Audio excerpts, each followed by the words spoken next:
We have Stephanie Gorham. She is the CEO of Volunteer Houston. I'm sure you guys have heard of that organization.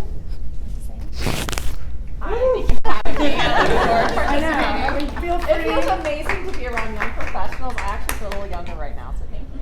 All right. We have Jelana McCaslin, Vice President of the Physician Practice Management with CHKD. So a small task I can imagine. Small task? I actually feel older, but okay.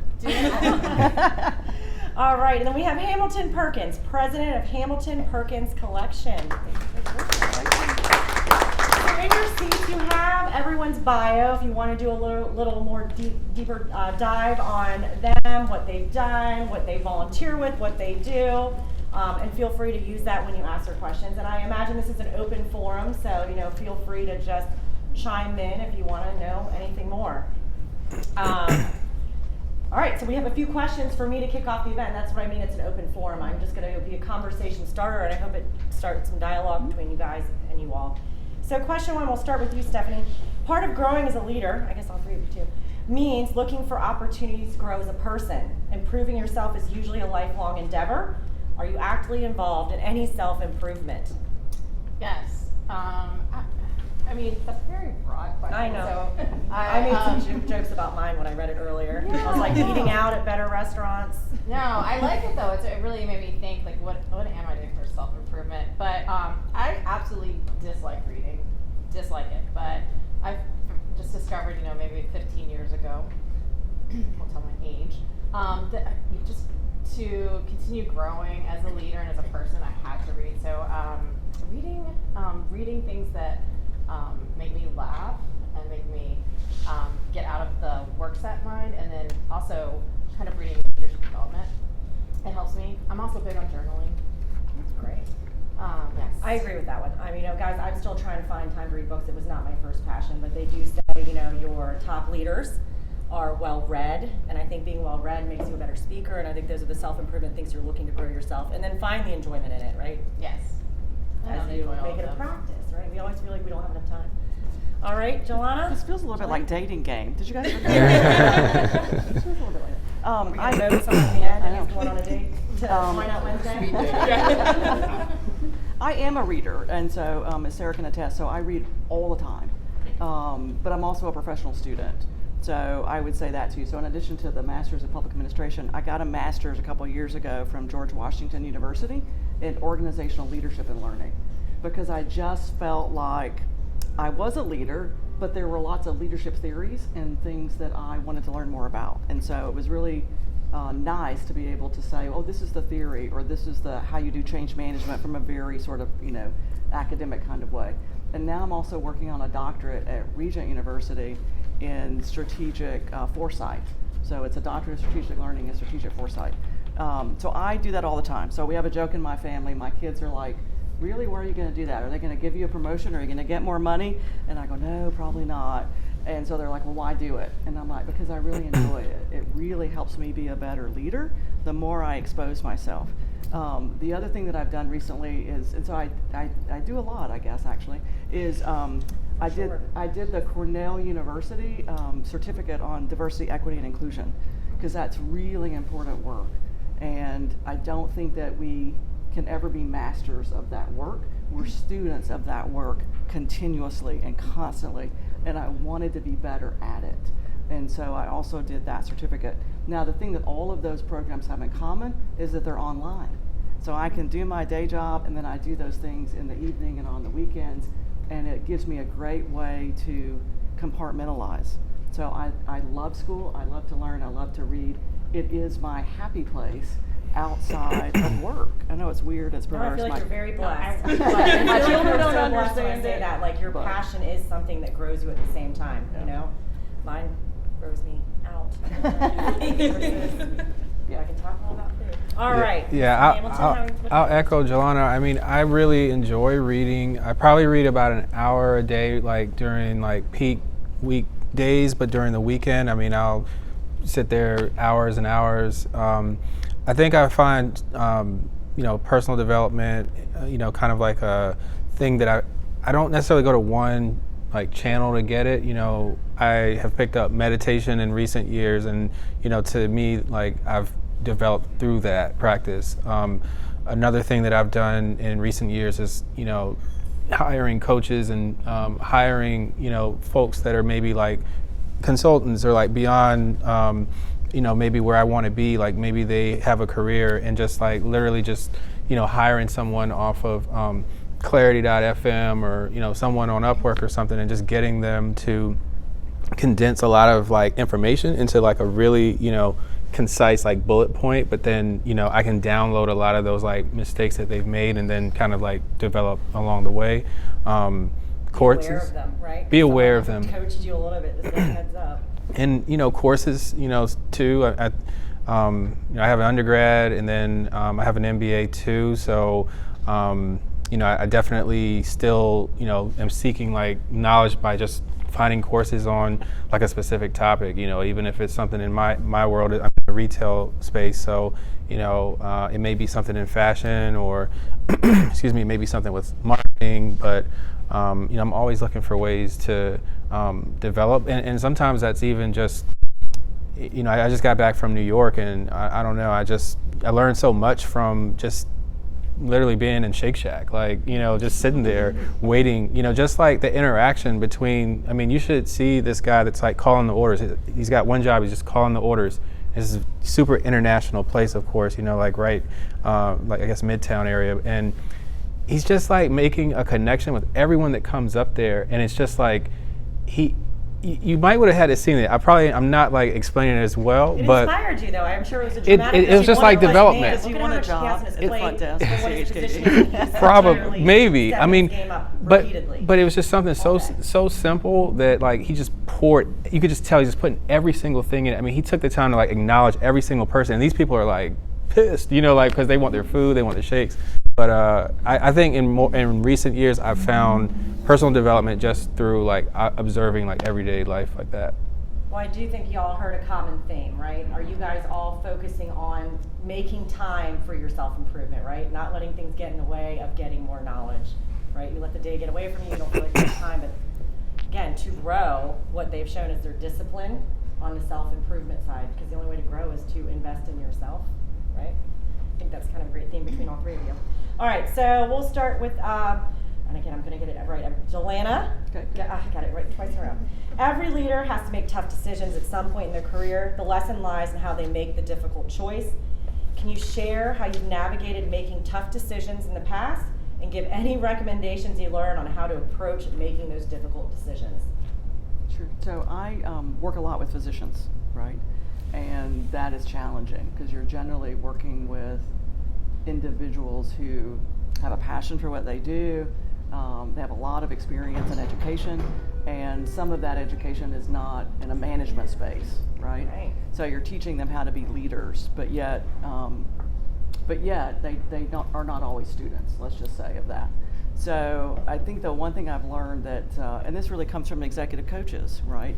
It's that notion of collaborative inquiry. It's that notion of appreciative inquiry, which is rather than come at a situation from you did or why did you, to sort of say, hey, can you tell me about that? I had this patient complain, or I had this staff complain. Can you just tell me a little bit about what you were thinking about that? And so I think for me, the not going at it from a directive standpoint or a superiority standpoint, but just saying, hey, can you tell me a little bit about that? It sort of takes someone from a defensive posture to a more collaborative posture. And that is a learned trait that you've had to learn to communicate. That's right. All right. Hamilton? Yeah, as far as like tough decisions, I think I'm probably like one of those people that I'm quick to make a decision and then I'm like slow to change it versus like, not like over laboring it. I just find for me and I've had more success by, looking at the facts, look at what can I, use as data or analysis, make a decision, because the funny thing is like, and someone said this like maybe over the past week and I picked it up. They were like, with enough like resources or enough investment in a thing, it's like that thing will actually usually like pan out. It'll actually work out in the long run. sense. So it can be tough, I think, depending on like what industry you're in and what like decisions you have to make. I mean, if you're making like life and death decisions, like you can't like probably take this approach, you know. But I guess for us though, like, when I'm faced with like some type of decision, I'm going to make a decision and stick with it, and it's usually pretty quick. All right, your turn. You had a tough decision. You want to give us an example, or can you share just how you overcame? Yeah, so I'm absolutely kind of the opposite in making those tough decisions. I am a very usually just impatient, like let's go kind of do person, but when it comes to those big, difficult decisions, I halt everything and take a very slow process. And I think a lot of it is because I'm a people pleaser, and I think about everyone involved in the decision, and I don't want to make those lightly. But I will say, even though I am such a slow turtle in that process, I have learned so much about myself, about how to work with a team, how to be a leader through that decision process. So I feel like the biggest value has become like through the process of making that decision than that actual decision. It doesn't always mean that it was fun to make. Yeah, I think that's where we're But the process is something that's very important, I think, to me, and I would absolutely advise others to consider using it. It's just looking at all the facts, but also having conversations with anyone who might be involved. Just because I don't always know what's right, you know, and there are others' perspectives. So I guess that the other thing I would add a little bit, and we talk about this in my group at CHKD, is you need to know who you are, right? So we talk a lot about leaning into your values, and so I sort of think to myself, like, I'm not going to be perfect every day, but I want to go home and I want to be able to sleep at night, and I want to know that I was true to my values, right? So we will often say lean into your values. And so if you think about, I always talk about my sort of value pyramid, right? And so I have a couple of kids, and at the top of my pyramid, I will always say to my kids, a mom's number one job is to keep kids safe. And we talk about everything from that perspective. Got to keep you safe, got to keep you safe. And I think about it as I work too, right? Like my number one job is to keep people safe. That's what we do, we keep kids safe. And so I try to lean into my values and address conversations and address conflict by leaning into my values, about understanding what's important to me. You know, I'm sure a lot of y'all are starting to approach in your careers where you're being made an authority of some sort of managing folks, and that first experience is never a great one, and the what to do. And I think to be a senior executive and get to the top and to be a leader, this is, you know, going to be part of the natural process that I don't know if there's ever a comfort in it, but it's the security of, you know, I believed in what we believe in. I made the best decision for the team. Yeah. Right. You know, no one, I always say when people get upset, no one really has a malicious intent. No one came here to just ruin your day on purpose, but it was a group decision that had to be made. And as you grow, I mean, I know how tough it is, and you're at the top now, so there's a lot of those decisions have been made, and again, we appreciate you sharing. All right, having a mentor is so critical in career development. Who do you look up to for inspiration or mentorship? And do you have any recommendations on how young professionals can find those individuals? I get mentored from, you know, from, I guess, bottom up or youth to, you know, whatever. I mean, I try to get, I get inspired by someone that's on TikTok right now that's like, you know, got a whole like communication channel that I'm not, you know, maybe as privy to, or, you know, people that are like my peers, you know, that are, maybe they're running companies, you know, maybe they're, you know, maybe a few steps ahead, maybe a few steps behind. And then, you know, there's like, you know, senior, like, you know, developers who have like real estate, you know, all over, and you know, I can learn a lot from that, even though it's not necessarily my world. So I guess as far as like going about it, I think it's like almost like it chooses you in a way. Like once you have a connection with someone, like I've never really like just come out and say like I want you to be my mentor. Like I'm not necessarily that type of like, that's not my personality type.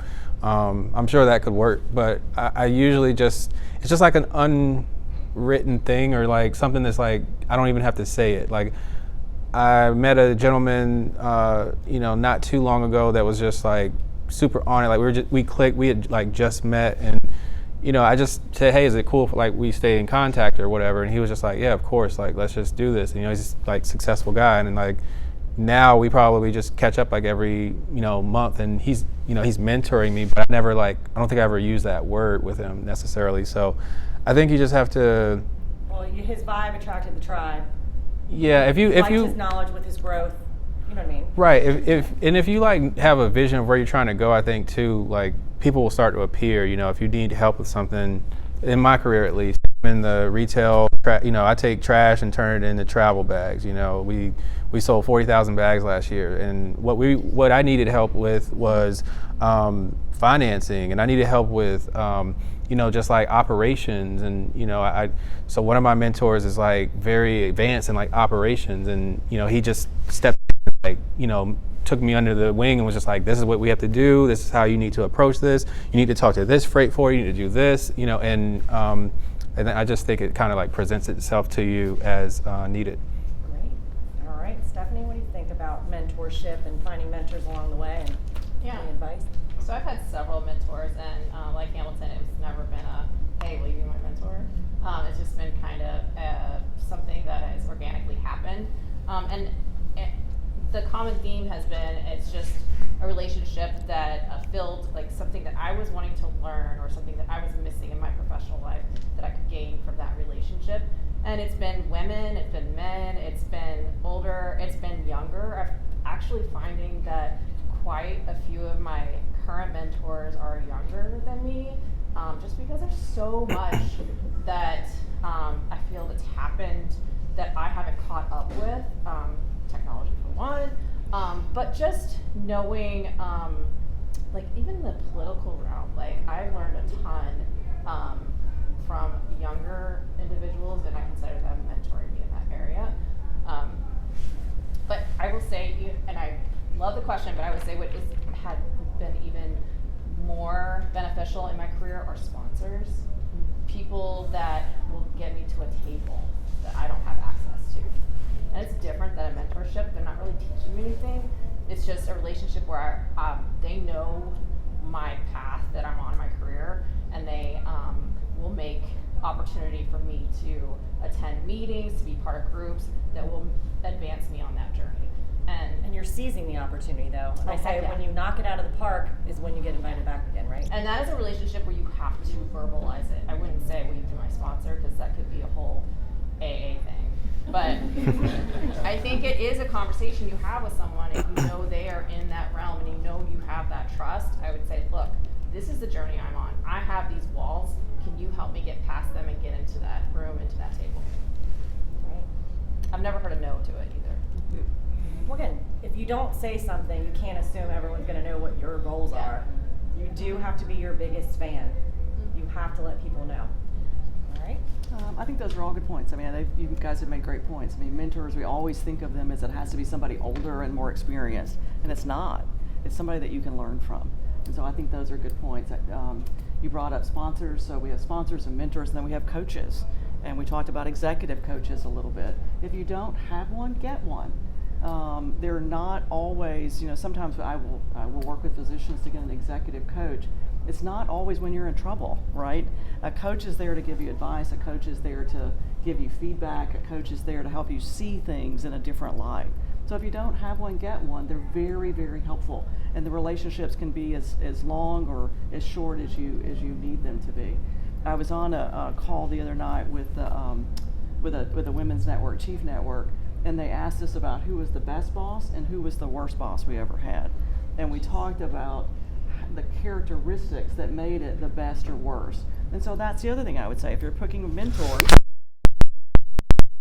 develop what skills do you not like, who do you not want to be, and then sort of seek out those people to add them to your network, I think. Okay. Thank you guys for your input. So again, a mentor is not just a more senior person in the career you want. It is coaching, and it's leadership, and it's finding people around you to help you grow in divisions you just have no idea about. They're not necessarily on the same path, but they did great at whatever they did. I mean, it's just looking at those opportunities, not just, that's the job I want, how did they get it, can I just work under them? Like, there's so much more to that. If you went back in time, what would you tell your younger self to do as you were just getting started? I'm sure you guys have all switched careers and picked different paths, but loaded question on that one. Take it any way you want. Me? Yeah, Oh we'll my start with you. God. Sorry. This Anyone in one? the crowd? What would you do differently already? No, this one was so easy. Unfortunately, I would listen more. I love to talk. I love to share my ideas. I love to be the loudest one in the room. And unfortunately, it was a lot more amplified like that when I was younger. I wish I would have stopped and listened a lot more, because through my career, I have learned such value in listening. It just, your relationships are better. You learn more about yourself. You learn more about everything in that conversation. So My dad always says you got 2 ears and 1 mouth for a reason. I wish you would have told me that. I mean, literally just said this like last week to me, and I'm like, okay. Yeah, teach me young, Dad. I would say give yourself some grace. It's hard right now, and so I think at a younger age, there was this guy that I worked with in Texas, and he was so focused on his career. Like, I had this vision that in his garage there was this master plan and roadmap, right? And every job he took was fitting into the roadmap. That's not life today, right? So just as Hamilton said, you're going to do some things here, you're going to do some things here. So Sheryl Sandberg, lean in. She said, life is like a jungle gym. It's not a career ladder anymore, right? You're going to go up, you're going to go down, you're going to go across, and all along that way, you're going to learn things, and you're going to develop new skills and new experiences and add people to your network. And so I think sometimes the mistake we make is that we're so focused on the journey up that we miss a lot of the experiences along the way. And so I think that's what I would say is give yourself some grace to learn and appreciate where you are, because sometimes, and Sarah's probably heard me say this, it is about being available and it is about being open. And so if you're so focused on going up, you might miss something that's right beside you because you just don't see it. And so I think part of it is I would be more open to the experiences, and I would take more risk, and I would be more focused on the journey than the ascent. Yeah. No, I think that's great. I think for me, the thing I would say is start sooner to myself. I think like when you're like, you just have more time, it's just a, I don't know how else to really put it for like, for my, take the risk. yeah, You're it's like, younger. You got time it's to like take for, the yeah, risk for and try it my, out. for my world, it's like, if I did what I'm doing right now, like a year earlier, it's like, it's a big difference, like, and there's so many things, when I came out of college, I consulted in Washington, D.C. for like social media. This is like a minute ago. Be my mentor. So I was consulting and helping, like clients with like Facebook, like real basic stuff. And like, it's just crazy because so much of that stuff is like, people still do that today. But, there's someone like doing it even before like me. And I just think that the more that you can like start now, take risks, like you can always recover. You can always like go back to something that's like more safe. I always tell like no path you choose is irretrievable. We're so focused on I gotta choose the perfect path, the right path. It's just right or left. There is no right path. It's just a There's no path. going back to see if it turned out better because it's done, right? Yeah, it's done. So just choose a path. I think it's both. Whole It's passion risk into it. and it's also having the grace. I think something Totally I'm agree. like in the middle of a young professional and a seasoned professional in my life right now, but it's like I wish I enjoyed some more of the moments that were really good in my life instead of being so anxious about what am I going to do next, because they were really good times, and then at the same time I wish I had started younger and taken some of that risk and not worried about it so much, because again, you do have time, but again, I try to embrace every day as well. All right, do you recommend any books, blogs, or podcasts that have impacted your personal professional development? I mean, it's just, you've read it all. I read it all. I know you're still reading it all. Still reading it all. So I read everything. So I just finished Ryan Holiday. So if you haven't read Ryan Holiday, he's an author. Have you read him? He's an author out of Austin. He lives in Bastrop. I actually went to his bookstore the other day. I was in Austin, Texas, and I was like, I must find him. So I was a little fangirlish. He wasn't in the bookstore, but he writes books about Stoicism. And so I read the first one, which is Courage to Act, I think, right? Is that right? Courage to Act? And then the whole series. So I just finished 4 books. but they really teach you about stillness, about courage, about taking risks. The last one was Ego is the Enemy, and it really talks about how you sort of have to get out of your own head a little bit. So I've read those a great deal. I'm reading a lot of books about DEI, and I think the recommendation I would make to you about that a friend of mine from Richmond made, is read books from Black authors. Like, you can't learn about DEI if you're only reading books written by white authors. So I'm trying to really get into that space. I just got the Project 1619 the other day to really kind of dig into that. I love Brene Brown. I don't do podcasts as much or that sort of thing. I still am really traditional and wonky. I love to hold a book. I love to smell a book. I love to turn the pages. So, but that's what I'm reading right now. Amazing. All right, Hamilton? All right, so my favorite book of all time, and it's been a while since I've actually read it, but there's just so much in there, is Shoe Dog by Phil Knight. It's just like probably one of my favorite brands, like Nike. I mean, just what they've accomplished. I would say, as far as like other books, I mean, I read a lot of books, and I probably need to just go back to some of them and like reread them. So it's a tough one. Like, I read a lot of marketing books. I think you can't go wrong reading like anything that's like a direct response marketing book. Like if you're selling stuff, now if you're not selling stuff, I guess it doesn't really matter. But most people are selling or supporting sales. Okay, yeah, I don't know the crowd, so I don't know like what everyone's doing. Selling, or you're supporting something to sell. Yeah, but like all the good stuff, like David Ogilvy, Claude Hopkins, Robert Collier, all these folks that were just like masters with like selling stuff. I do read Black authors too. I think like I really enjoyed. I enjoyed Up From Slavery, which was eye-opening. I read another one called Black Titan that was really good. And I think just as far as podcasts, I would say probably the hack is to start a podcast. Because I've listened to like all the podcasts. Like, I can listen to Guy Raz forever. I love how I built this and these things.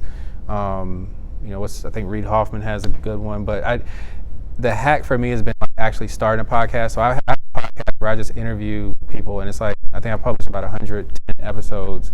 And a lot of times they're authors, a lot of times they're business leaders, a lot of times they're customers. But there's this thing that happens pretty much once the cameras stop rolling, and it's like now you get this like it's like almost like a coaching session, or it's like almost like how can we be like helpful to each other? How can we network? Have you heard of this? Have you read this thing? Or have you seen this? And so it's free if you can do it. That's my hack. Start a podcast. It's like, I'm not listening, I'm creating them. Yep. I'm getting the education by the conversation. Yep. So, this is kind of weird, but one of my favorite books, and I think it's just my favorite because I feel like I use a lot of it all the time, is one I read in my graduate class. It's called The Goal. Has anyone read it? Oh, yeah. Yeah, it's just about how to create efficiencies. It's very much logistics, supply chain book, which I'm not in logistics, but the book has been, I don't know, there's just, no matter what you're doing in life, you need to figure out the efficiencies. How can you create things to be more efficient? And so that book I feel like I've used the most in my career, just in application. My favorite blog writer right now is Vu Lee. Has anyone heard of Vu Lee? Nonprofit AF. He does write from the nonprofit sector. However, everyone is his target audience. He says everything that I would love to say, and he adds a lot more salt to it. But it's a short read. Every Monday he posts something. I encourage you to just give it a try. It gives you a whole new view of just philanthropy and just the system around it. Podcasts, I do listen to podcasts, and I'm going to tell you that my favorite are True Crime Murders, and they have been amazing for my career. They have, because it makes me think, okay, there's more to this story. Let's look through the details here. Who really murdered that reporter? No, but it really has. Look at your smile too, which makes you grow professionally, right? You're like, there's nothing wrong with that. Nothing cheers me up better than murder. That's awesome. I mean, the other thing I would say to you is be open. So I read books about different cultures, right? So I don't read a lot of fiction, but if I do read a fiction book, I try to pick up a book about a different country or a different story that I don't understand, because that too opens up the experience. I worked with this lady in Texas once. She was a preacher's wife, and she said, life is like a chicken leg, right? You eat what you want and you throw the rest away. And I try to tell my team that, because I buy them books all the time. And it's like, you don't have to like everything about the book, but somewhere within that book is a morsel. And it's okay if you don't like the whole book.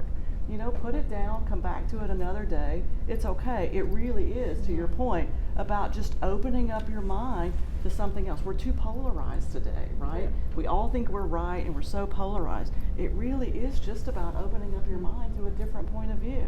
You don't have to like everything, but there's going to be some morsel in there that you will take and that will resonate with you. I like that a lot too. I mean, it's very true. It's like traveling when you look at the different perspective. And again, a book's the easiest way to do it here, now, present, affordably, and just seeing a different perspective. Does anyone have something they would like to share with the group to talk about a book they love or a podcast or, more than your social media wall?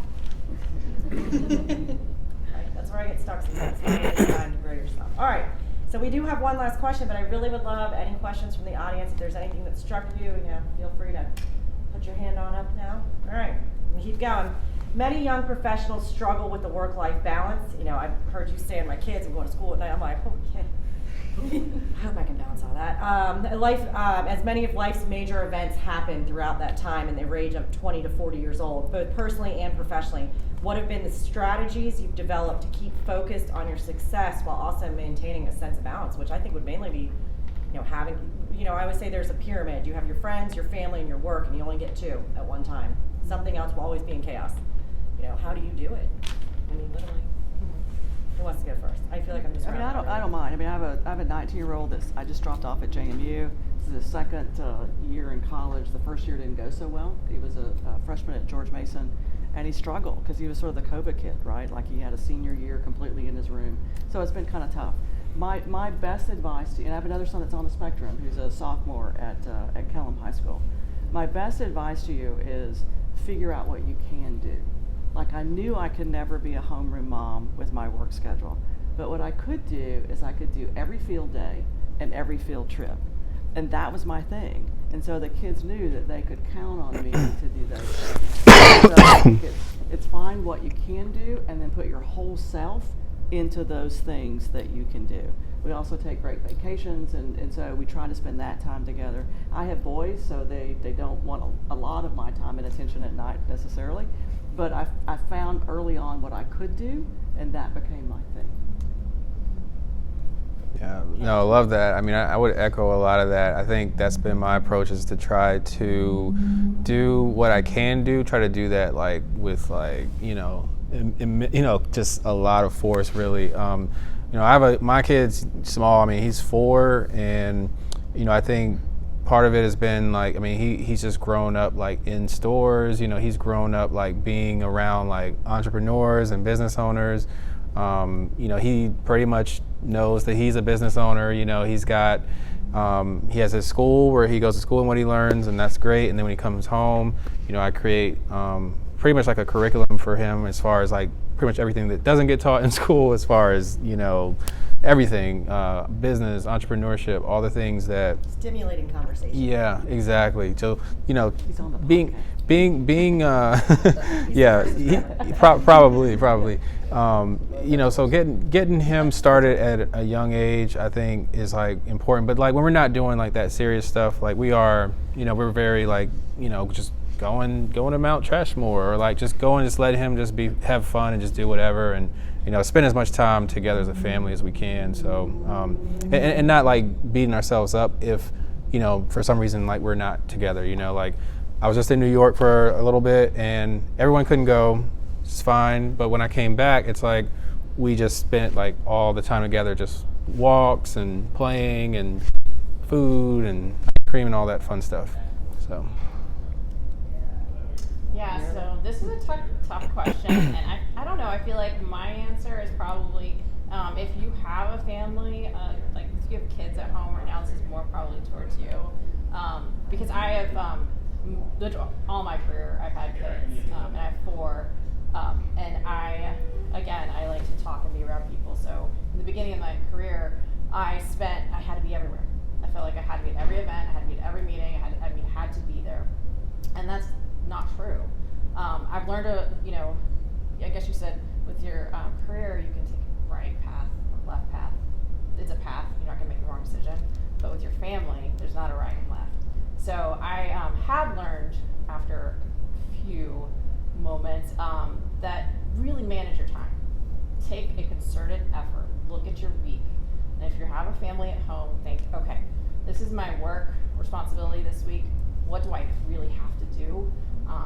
And make sure that your family is prioritized in that. It's possible, but it really takes concerted effort. Like I really have to sit down and look through, and I screw up still. I still double book but I just think that yes, you can choose paths for your career, but the family part, it's only one path. One chance, Yes. right? Excellent. And I think you guys are probably feeling that as you grow of like, I need to work all the time. How will I find time for a family? Or if you have a family now, am I interrupting it? But I do think it's, the reality is being aware of your schedule, what your commitments are, and deciding what you're going to make the time for, right? You also have to decide to make time for the work and for the family. You have to make that decision yourself.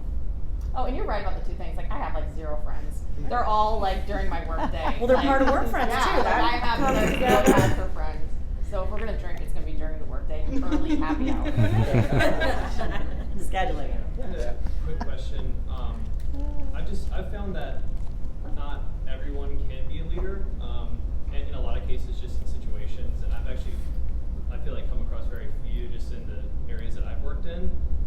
What would you say that anyone can be a leader, or what would you say to somebody who maybe doesn't feel like they are a leader, I guess? Or do you think that there's 2? I think there's like 3 different types of leaders. Like you've got like natural born leaders.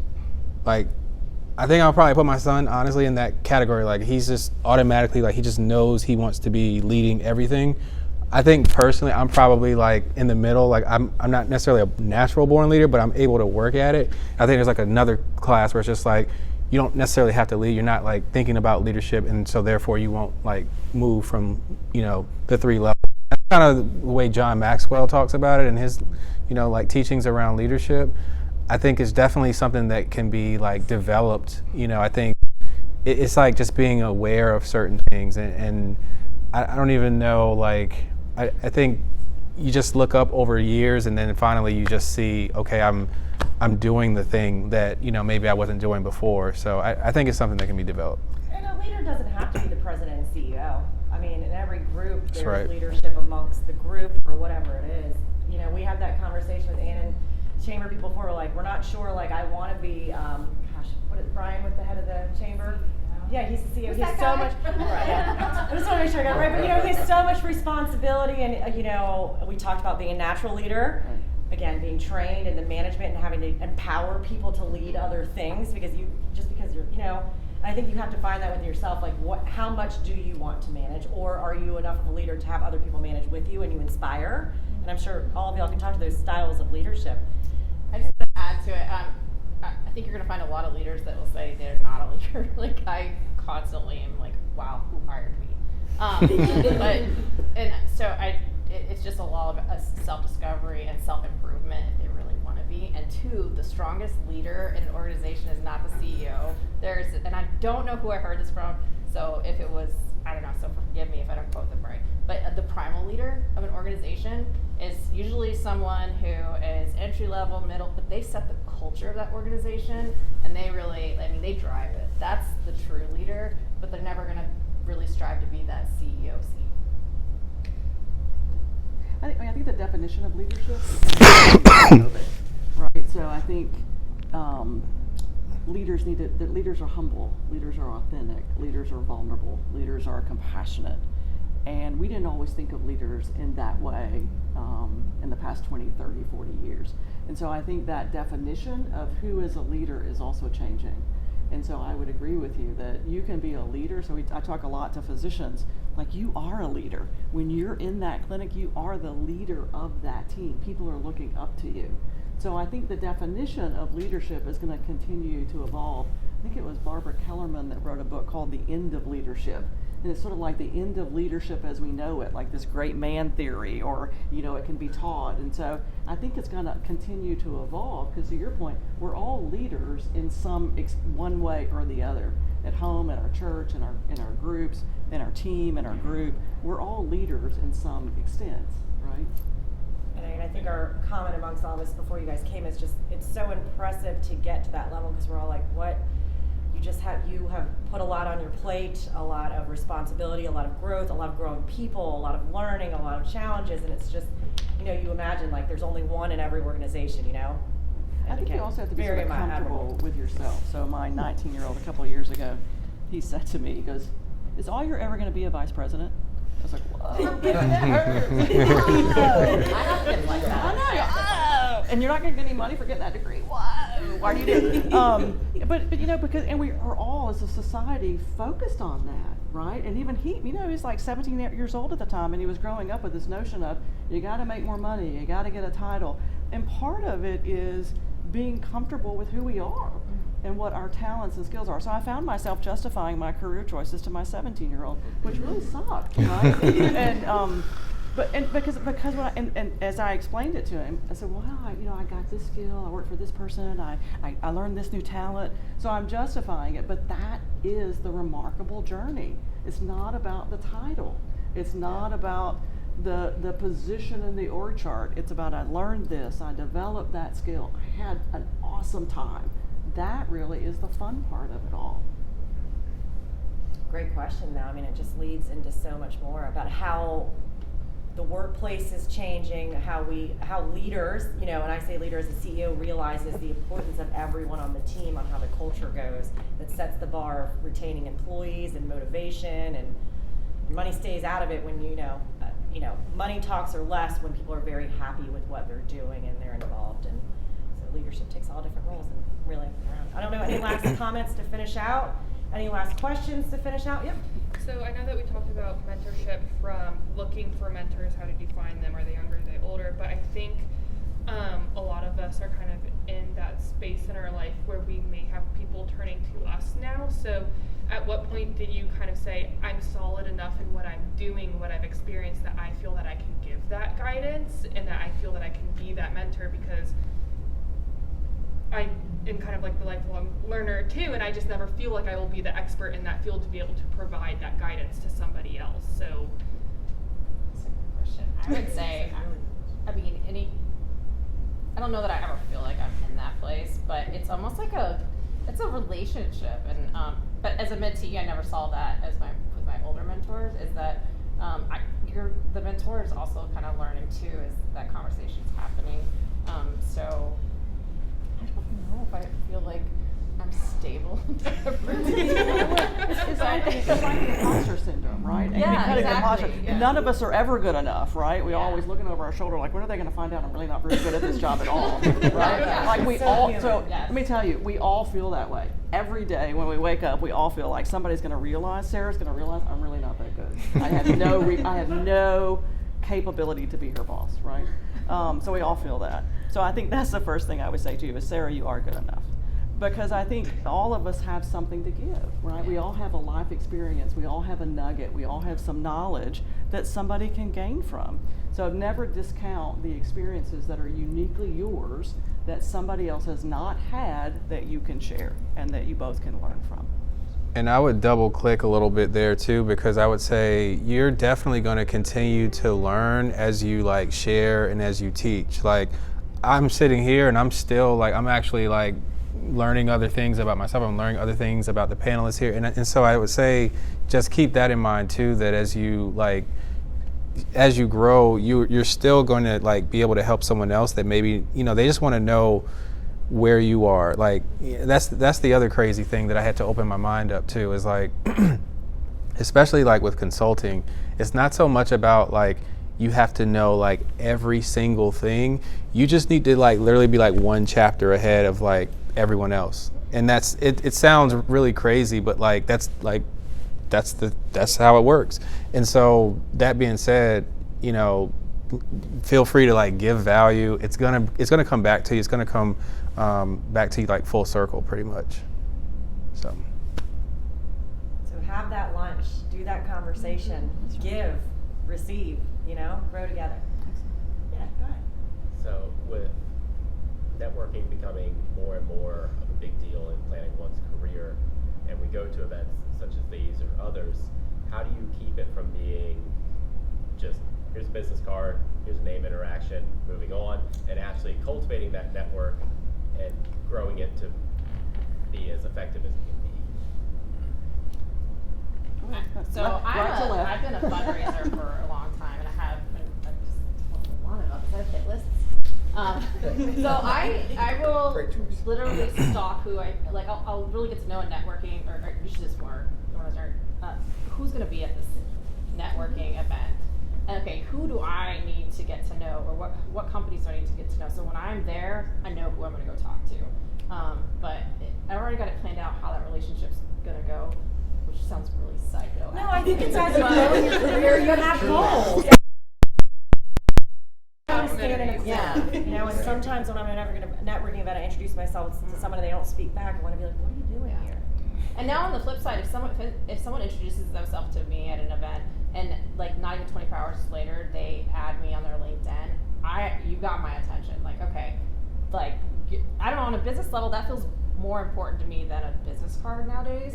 Because I see your face and I know, I don't know. I was reading something last night in a book that it talked about, you know, so you're right, we're sort of so focused on the volume, right? So our link might, you know, I don't know who all those people are that have LinkedIn with me, right? And so part of it is trying to figure out what you can add to the relationship. So I think rather than just linking in with somebody or giving your business card, really think through, to your point, like, what are they going to learn, or what are they going to benefit from this relationship with you? And so what it talked about last night is how do you add value to that relationship?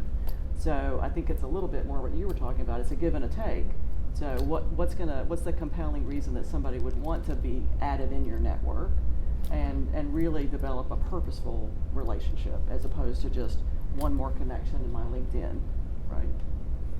I think deciding your purpose when you showed up, is it to be social, or is it to build your business or your brand? But you've got to kind of figure out what's your why. Like, I'm going to buy a backpack from him already. See, we've already he's already sent me an email. So, but there's a benefit to that. So we've made a nice connection, and now I'm going to buy a backpack. No, 100%. I think it's also like about just genuine. I mean, my approach is like genuinely caring about like people that you're networking with. Like, I think I asked you, what is the most like impactful? Very profound I'm like, question. what? Because you're a high level. And I'm You're like, high dude, level. I just met I you. don't get to. I know, but I don't. But I'm not always able to. I'm not always able to speak to someone like, you know, where you're just overseeing all these physicians and such. So I'm like, okay, I'm gonna shoot my shot. Like, here we go.